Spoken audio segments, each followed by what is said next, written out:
There was once a little girl who was very pretty and delicate, but in summer she was forced to run about with bare feet. She was so poor, and in winter wear very large wooden shoes, which made her little insteps quite red, and that looked so dangerous.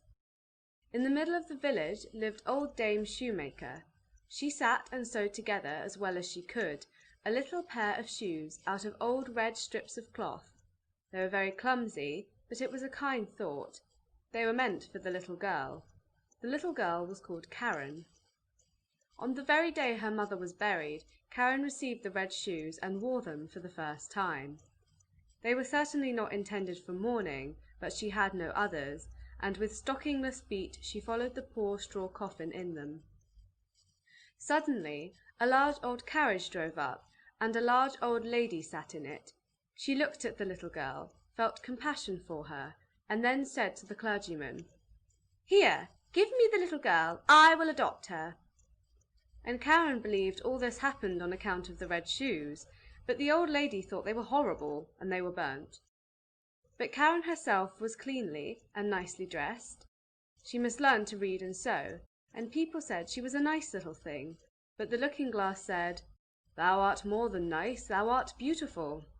Now the queen once travelled through the land, and she had her little daughter with her, and this little daughter was a princess, and people streamed to the castle, and Karen was there also, and the little princess stood in her fine white dress in a window, and let herself be stared at. She had neither a train nor a golden crown, but splendid red morocco shoes. They were certainly far handsomer than those Dame Shoemaker had made for little Karen. Nothing in the world can be compared with red shoes. Now Karen was old enough to be confirmed. She had new clothes and was to have new shoes also. The rich shoemaker in the city took the measure of her little foot.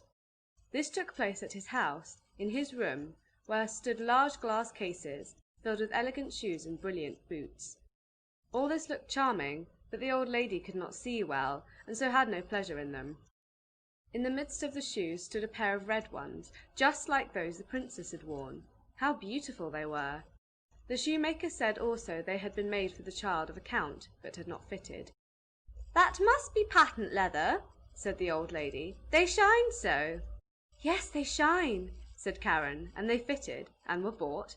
But the old lady knew nothing about their being red, else she would never have allowed Karen to have gone in red shoes to be confirmed. Yet such was the case. Everybody looked at her feet, and when she stepped through the chancel door on the church pavement, it seemed to her as if the old figures on the tombs, those portraits of old preachers and preachers' wives, with stiff ruffs and long black dresses, fixed their eyes on her red shoes. And she thought only of them as the clergyman laid his hand upon her head and spoke of the holy baptism, of the covenant with God, and how she should be now a matured Christian. And the organ pealed so solemnly, the sweet children's voices sang, and the old music directors sang, but Karen only thought of her red shoes. In the afternoon the old lady heard from everyone that the shoes had been red, and she said that it was very wrong of Karen, that it was not at all becoming, and that in future Karen should only go in black shoes to church, even when she should be older. The next Sunday there was the sacrament, and Karen looked at the black shoes, looked at the red ones, looked at them again, and put on the red shoes. The sun shone gloriously. Karen and the old lady walked along the path through the corn. It was rather dusty there. At the church door stood an old soldier with a crutch, and with a wonderfully long beard, which was more red than white, and he bowed to the ground, and asked the old lady whether he might dust her shoes, and Karen stretched out her little foot. "See what beautiful dancing shoes," said the soldier. "Sit firm when you dance," and he put his hand out towards the soles. And the old lady gave the old soldier alms, and went into the church with Karen. And all the people in the church looked at Karen's red shoes, and all the pictures, and as Karen knelt before the altar, and raised the cup to her lips, she only thought of the red shoes, and they seemed to swim in it, and she forgot to sing her psalm, and she forgot to pray, "Our Father in heaven." Now all the people went out of church, and the old lady got into her carriage. Karen raised her foot to get in after her, when the old soldier said, "Look, what beautiful dancing shoes!" And Karen could not help dancing a step or two, and when she began her feet continued to dance. It was just as though the shoes had power over them. She danced round the church corner. She could not leave off. The coachman was obliged to run after and catch hold of her, and he lifted her in the carriage, but her feet continued to dance so that she trod on the old lady dreadfully. At length she took the shoes off, and then her legs had peace. The shoes were placed in a closet at home, but Karen could not avoid looking at them. Now the old lady was sick, and it was said she could not recover. She must be nursed and waited upon, and there was no one whose duty it was so much as Karen's. But there was a great ball in the city, to which Karen was invited. She looked at the old lady who could not recover, she looked at the red shoes, and she thought there could be no sin in it. She had put on the red shoes. She might do that also, she thought. But then she went to the ball and began to dance. When she wanted to dance to the right, the shoes would dance to the left, and when she wanted to dance up the room, the shoes danced back again, down the steps, into the street, and out of the city gate. She danced, and was forced to dance straight out into the gloomy wood. Then it was suddenly light up among the trees, and she fancied it must be the moon, for there was a face, but it was the old soldier with the red beard. He sat there, nodded his head, and said, "Look, what beautiful dancing shoes."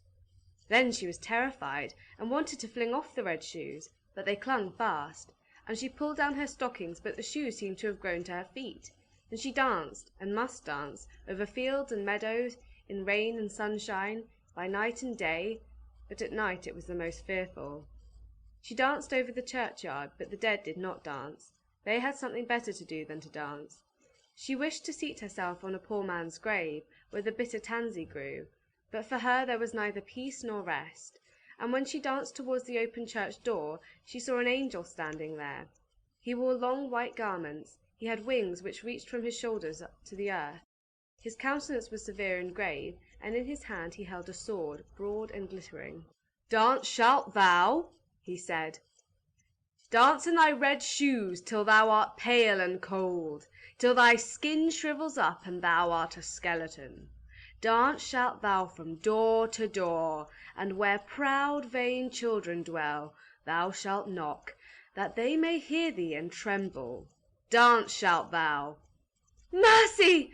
cried Karen, but she did not hear the angel's reply, for the shoes carried her through the gate into the fields, across roads and bridges, and she must keep ever dancing. One morning she danced past a door which she knew well. Within sounded a psalm. A coffin, decked with flowers, was borne forth. Then she knew that the old lady was dead, and felt that she was abandoned by all, and condemned by the angel of God. She danced, and she was forced to dance through the gloomy night. The shoes carried her over stack and stone. She was torn till she bled. She danced over the heath till she came to a little house.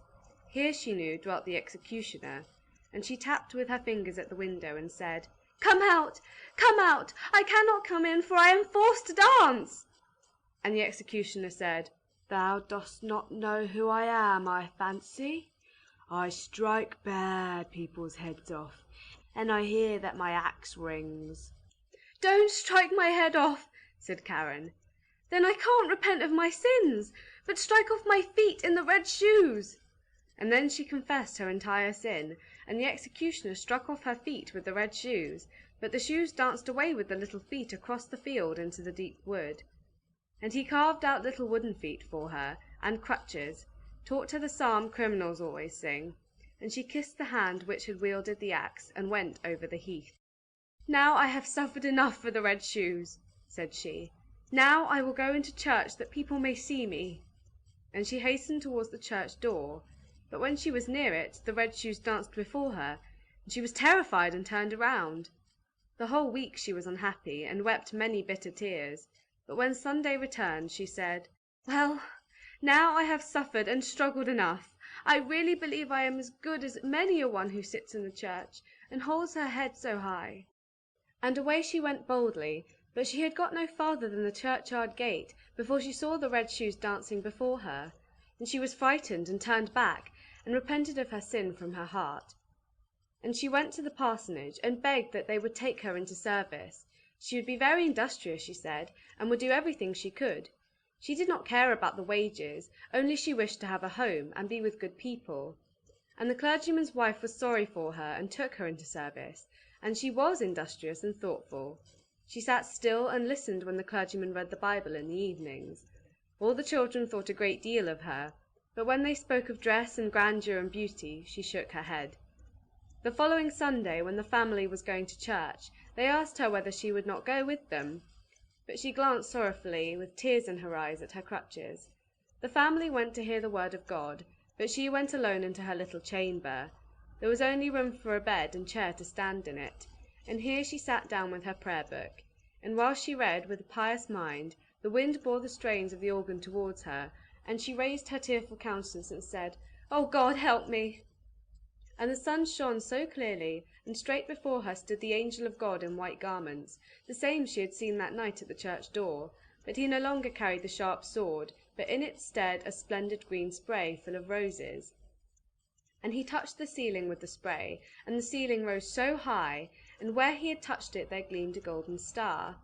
And he touched the walls, and they widened out, and she saw the organ which was playing. She saw the old pictures of the preachers and the preachers' wives. The congregation sat in cushioned seats and sang out of their prayer books, for the church itself had come to the poor girl in her narrow chamber, or else she had come into the church.